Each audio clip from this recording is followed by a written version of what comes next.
Hi everyone, in an earlier video I was talking about Cairn. I've already spoken about a couple of ways Cairn is different from D&D 5e, and I wanted to go into a few more. So one of the core systems of Cairn is inventory slots. So you start off with 10 free inventory slots, and those slots are taken up by things that you carry. Armor, weapons, items. Bulky items take up 2 slots, you get the idea. If you ever fill up all 10 slots, then your HP, your hit protection, drops to 0, which opens you up to damage, to taking actual damage. So if you remember in Cairn, HP is your ability to avoid damage. So what sits alongside the inventory system is fatigue. So if your characters go too long without basic necessities like food, water, rest, then every day they gain 1 point of fatigue. That fatigue manifests in your inventory, so it takes up 1 slot. So you clear fatigue by having a full night's rest. In Cairn, there are other ways to gain fatigue. You can add fatigue into your inventory by casting spells, or through other events in the narrative. In Cairn, you cast spells from a spell book. So it's something that you physically have to carry around with you. So if you're a spellcaster,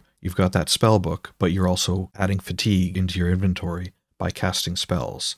So you might not have heavy armor, but you're going to be weighed down by spells and the effects of casting those spells. Now, when I adapted Runecairn from Cairn, I added weapon abilities and item abilities that cause fatigue as well. So if you're reacting to an attack and you choose to block, that adds 1 point of fatigue into your inventory. So another really interesting aspect of Cairn is scars. So if your HP, which is hit protection, remember, if your HP is ever reduced to exactly 0, you roll on a scars table depending on how much damage took you to that 0. So through the scars table, your character can be irrevocably changed, either for the better or for the worse. So the scars table is Cairn's actual progression system. So it's only through accumulating scars that you can grow your abilities, your strength, dex, or spirit. So because being reduced to exactly 0 happens relatively infrequently, it's special enough that that's what causes your character to grow and to change and to mature.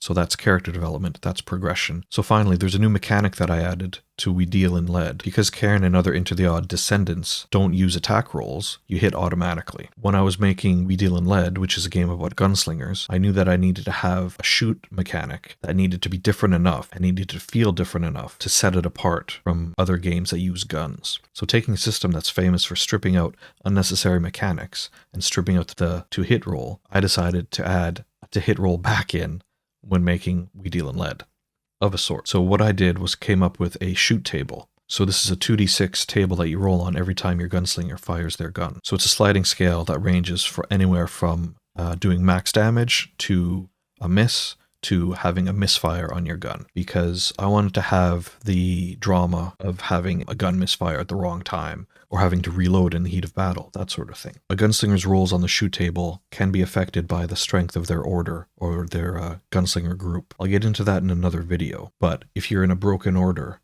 then you're going to have a bad time on the shoot table. So these were some more mechanics that set Cairn, Runecairn, and We Deal in Lead apart from D&D 5e. So we've got inventory slots, the concept of fatigue and gaining fatigue through spells or through ability use or through lack of a necessity. We've got the scars table, which in Cairn and We Deal in Lead is what leads to character development in progression. And then finally the shoot table in We Deal in Lead. So let me know if you want to hear more about what sets Cairn, Runecairn, and We Deal in Lead apart from either each other or from other systems. And let me know what your thoughts are on an NSR style game. Do you like something a bit crunchier, something like D&D 5e or Pathfinder?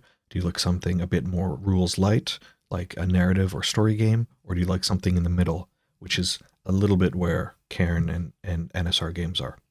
Let me know. Thanks.